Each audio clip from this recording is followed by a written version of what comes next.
The details are sketchy. All police know is that the man who ran Jay's Mini Mart was murdered at about 8:30 tonight. They are not sure why. They don't even know yet if he was killed during a robbery attempt. The man was shot 3 times. Police are not yet releasing his name. The neighbors knew him only as Joe. Is he the kind of man, if somebody stuck him up and said, "I want your money," would he resist? Would he fight? No, he'd give it to him and tell him bye. They didn't have to shoot him, whoever shot him. You know, this type of guy he was, he wouldn't have gave him too much resistance. He was a good man. He wouldn't try to put up no fight. He would try to avoid anything, that bad what might happen to him. Police believe the murder victim was alone in the store when he was killed. They are interviewing 3 people who came into the shop and found the body. They have no suspects and no leads. Mike Ritz reporting for Nightside.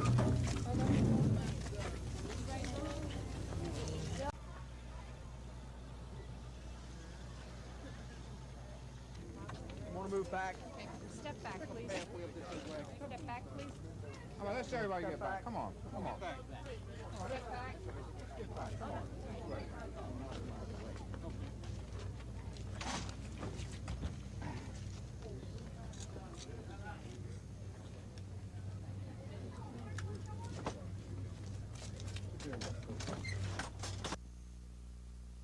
Bulletproof glass, grates, and guns have become commonplace for most owners of small corner stores in Baltimore. It's dangerous around here.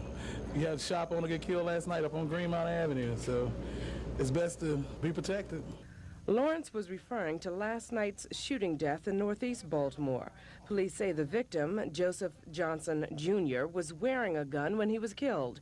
He apparently didn't have a chance to protect himself. Lawrence was robbed 6 times when he drove a cab in Baltimore. When he opened an auto body shop, he obtained a permit and a gun. Would you use that if you had to? Yes, I would. I definitely would. When it comes to my life or somebody else's, it's got to be somebody else's first. The manager of this North Avenue deli and liquor store installed bulletproof glass 2 years ago. Purchases are exchanged through revolving turntables, but employees say that may not be enough security. But being behind the glass, it helps a little, but wherever you go, there's going to be trouble. You can't get away from it no matter where you be, so being behind here doesn't make that much of a difference. Do you feel safer with it? A little, because if they want to get us, they're going to get us anyhow, regardless of the glass or not. If they want to climb the glass, they'll do that too, just to get us if they want us bad enough. The store manager told me that he didn't want to go on camera. However, he is prepared for any emergency. He keeps a gun right behind the counter. It's right here. There's also a shotgun in the store, and the manager agrees with Jarrett Lawrence. If he's faced with danger and has a chance, he'll shoot first and answer police questions later. Lynn Alexander, News Scene 2. When Baltimore Vice Squad cops searched this car parked at the Inner Harbor's Hyatt Regency Hotel, they found 2 pounds of almost pure cocaine, worth an estimated $1 million after being cut and sold on the street. Herminio Ramos, a Puerto Rican who now lives in New York, brought the cocaine into Baltimore from New York in his car. And that's how most of the cocaine is brought into Baltimore, in cars, along I-95, some from New York, but most of it from Florida. And at BWI Airport, some passengers on regular flights from Florida also bring in cocaine. The Federal Drug Task Force is arresting more of the major cocaine dealers in the Baltimore area every year. But George Brosan, who heads the Federal Drug Task Force in Baltimore, says many smaller dealers go to Florida or to New York to buy small quantities of coke and bring it back for sale, which he says is extremely dangerous. Particularly New York City, where there is a large South American population, particularly in Queens, and Florida, have seen great explosions of violence. The movie Scarface graphically depicts the violence of the cocaine underworld.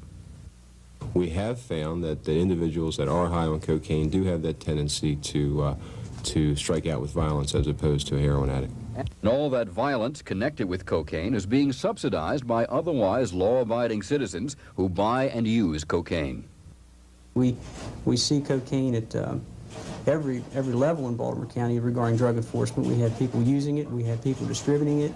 The purity seems to be higher than what it has been over the past. Which means the coke can be cut more, and that means higher profits for dealers. The penalties for selling cocaine are stiff. 15 years in prison and 4 years just for possession. But the profits from cocaine are so incredible that many people take the risk. But the profit is being reduced or eliminated for many dealers because their cash is being confiscated by the government. So are their fancy cars, which police then use as undercover vehicles. The homes and other valuables of drug dealers, such as Peanut King, are also seized. And yet police admit they're only slowing down the drug trade. Captain Joseph Newman of the Baltimore Vice Squad speaks for all law enforcement officials when he says the only way to stop cocaine is at its source. Obviously, the federal government has to take initiatives in these countries to prohibit the growing of the crops or to assist the governments in those countries in destroying the crops before they can be harvested. Cocaine is extracted from the coca plant grown in Latin America. The Reagan administration is trying to work out treaties with those nations to end the harvest and the production of cocaine. Because until it's stopped there, Baltimore's cocaine connection may be weakened, but never broken. Jack Bowden, News Scene 2. Charles Unkert has sold fruits and vegetables at the Broadway market for years. His father and grandfather were here before him. But Unkert only drives down from his farm once a week, and for that reason, the city is not renewing his lease. A city official says the south shed of the market is not drawing enough customers and needs merchants who are here full-time. If you're a merchant in there, you ought to be a merchant who draws people in, so that the other merchants also have an opportunity to sell their wares. Aliyah Manetta, who was one of the merchants here, agrees. The market needs full-time presence. It needs establishment of hours, that everyone knows that the merchants are there. Not some merchants will be, some will not be. You don't want to gamble when you go out buying. But Unkert has loyal customers, and one even stopped traffic to tell me that Unkert should stay. He's an honest man. He raised his stuff on the farm, and he should be selling. It's if they had someone else to put in there, it would be one thing, but they're trying to make a point of throwing him out first, and it really isn't necessary in my opinion. Fogel says he's willing to let Unkert move a block away to the market's north shed, which is doing good business. I'm not going to move North Point because I'll move out yet first. Why so? Well, because that's my decision. Many customers and even some merchants feel the city is being unfair to Charles Unkert, but the markets are money losers and are subsidized by tax dollars, and Fogel is trying to increase their business. Kevin Brown, News Scene 2, the Broadway. Not in service may be the best way to describe the Amalgamated Transit Union, which for 15 years had represented 2,000 MTA workers. But the MTA has notified more than half of the union members that they legally are no longer members. A recent Maryland Appeals Court ruling says state law dictates the only MTA workers allowed to join any union are those who worked for other companies that the MTA took over. The MTA took over the old Baltimore Bus Company in 1970. All workers hired since then have lost their union status.